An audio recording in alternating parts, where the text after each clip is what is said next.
Well, it's been an incredible week in the world of Donald Trump. Lurid allegations and one of the most heated presidential press conferences in history. And he's not even in the White House yet. Well, the man with the ear of the president-elect, Nigel Farage, joins me now in the studio. Hello, good to see you here. Good morning. I'm not sure if there's ever been a president entering the White House under such a cloud of controversy. You've spent more time with him than any other UK politician since he won that election. How is he going to turn it around? Oh, he's not. No. Please, if anyone thinks that he's going to become a president like the previous 44, they just forget about it. He isn't going to be like that. He will go on tweeting. He will go on saying what he thinks. He will go on generally ignoring the media, and rather than doing press conferences, he'll do a YouTube clip or whatever it is. No, this is going to be completely and utterly different. What matters, frankly, isn't what the commentariat think. What matters is what the American people think. But then the American people, he's actually got the lowest approval ratings of a president-elect since polling began. Well, what a fantastic place 37%. What a great place to start. Absolutely ideal. Now, if you start with relatively low expectations, but then show people that you can bring money back to America, you can bring jobs back to America, and control the border with Mexico, if he can do those things, what you'll see is his popularity ratings go through the roof. There's, of course, that famous photo of you by the gold elevator in Trump Towers. When was the last time you spoke to him? I'm just trying to think. Just before Christmas. Just before Christmas. But obviously we're out there this week. It's going to be very exciting. I mean, look, I know that people look at this guy and from this side of the Atlantic, all they've seen is controversy, negativity. I mean, all I would say is this. He has appointed some absolutely first-class people to big positions. These are the people running America. They are self-made billionaires. They are very successful generals in the US Army. They're not part of sort of typical career politics. Definitely not typical career politicians. Some of them are quite close to Russia, aren't they? Well, business-wise, one in particular has been. I mean, obviously, the relationship with Russia, is dominating everything at the moment. And there's even talk of perhaps a Reykjavik summit, rather as Reagan did with Gorbachev all those years ago. I think the important thing is this. I mean, there is nothing, absolutely nothing to be lost in him sitting down and talking with Vladimir Putin. And the idea that somehow he's going to appease Putin or give in to Putin or hand over our security secrets to Putin, frankly, is nonsense. At the moment, there's a complete standoff between all of us in the West and Russia. We're back to the Cold War. If a conversation could ease those tensions, surely that makes sense. But doesn't that worry you? I mean, Russia has bombed hospitals in Syria. They've hacked a democratic election. They've invaded a neighbouring state. Isn't it worrying that Donald Trump is appearing to be quite conciliatory towards Russia? I think that the point about the invasion of the Crimea, the takeover of the Crimea, is that this is a conflict that we provoked right from the start. Our expansionist attitude towards the Ukraine, the European Union, NATO, wanting to take that country, and that is what sparked all of this. We need a different approach towards Russia, one that is not in any way going to give in or appease them, but one that says perhaps poking the Russian bear with a stick isn't that intelligent.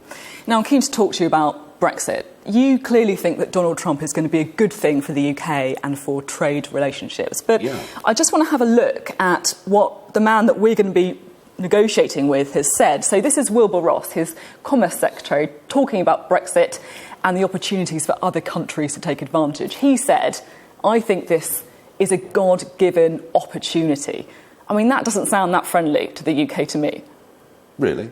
Well, actually, there is something about free trade and a reduction of barriers and an increase in investment that can be good for both sides. That's the point. And we are in this situation where we have potentially a very protracted renegotiation with the European Union. And frankly, given the amount of time the Prime Minister is taking to even declare Article 50, I think it will be quite protracted. What we have got here is a fantastic opportunity, really, to strengthen our negotiating hand in Brussels. I am absolutely certain, knowing not just Trump, but knowing many of the Trump team, I'm absolutely certain they want to show the outside world that they're not protectionist.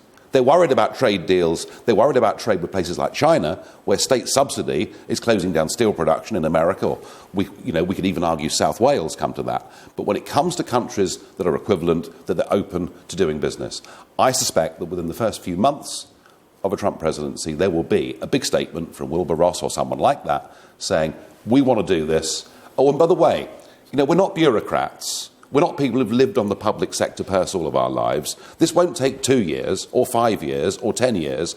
We want to get this done in 3 months.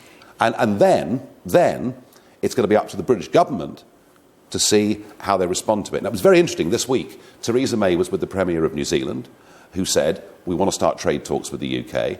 Theresa May said, yes, good idea, we'll do it when the time is right, meaning when Mr Juncker says we're allowed to. Talking New Zealand, though, at the same time, the UK did more trade with the EU in 2 days last year than they did with the New Zealand over the whole time. Yeah, and that is the argument that says we should be insular little Britain, we should purely focus on Europe and forget about the rest of the world, much of which is expanding far more rapidly. The whole point about Brexit, nobody on the Brexit side made an insular argument. We made the argument we're freeing ourselves to re-engage with the rest of the world. Now, here's the problem. If the European Union tell us we can't do that until a 2-year process is out of the way, you suddenly start to ask yourself, is it really worth going through 2 years of renegotiation and losing all of these opportunities? So I think we're going to have to start standing up for ourselves in the councils of Brussels. So what are you hoping from Theresa May's Brexit speech next week? I mean, it sounds like all your dreams are about to come true. She's coming out of the customs union. Well, she seemed pretty tough with you last Sunday on your first show. I mean, it sort of strong hints that we wouldn't stay part of the single market, and then the next day gave a statement that appeared to contradict it. I'm quite certain that Theresa May will do what she always does. She will sound very reassuring. She will look to be very much in control. She will say all the right things. And people like me will say, well, it sounds great, but why is it taking so long? And when it comes to immigration in particular, which she is highlighting, this is coming from the person who was Home Secretary, failed completely. I'm yet to be convinced, I have to say. I'm interested, just quickly finally, about your roller coaster year. You failed to become an MP. You failed to become the US ambassador as well. Now you're a radio DJ host. Is it coming crashing back down to reality? Or are you still I'm doing what I want to do. I'm not leading a political party. It leaves me free to be a commentator. I can do radio. I can write. I can appear on television. I'm still an MEP. I'll be there watching those negotiations once Article 50 has been triggered. I'm just freed from running a political party, and I'm very happy. Very positive spin to put on that, Nigel Farage. Thanks for being with us.